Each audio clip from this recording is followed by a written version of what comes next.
বয় খলিল জিবরান।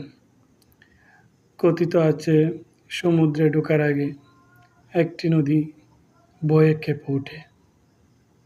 পাহাড়ের চূড়া থেকে বন ও গ্রাম পেরিয়ে দীর্ঘ বাঁকানো রাস্তা দেখে সে যে পথটি ভ্রমণ করেছে তার দিকে সে ফিরে তাকালো এবং তার সামনে সে এক বিশাল সমুদ্র দেখতে পায়,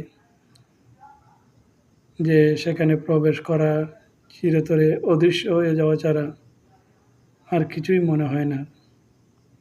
কিন্তু অন্য কোনো উপায় নেই। নদী ফিরে যেতে পারে না, কেউ ফিরে যেতে পারে না। ফিরে যাওয়া অস্তিত্বে অসম্ভব। নদীকে সাগরে ঢোকার ঝুঁকি নিতেই হয়, কারণ কেউ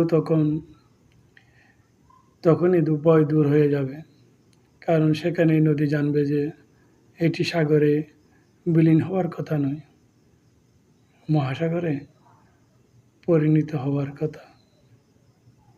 ধন্যবাদ।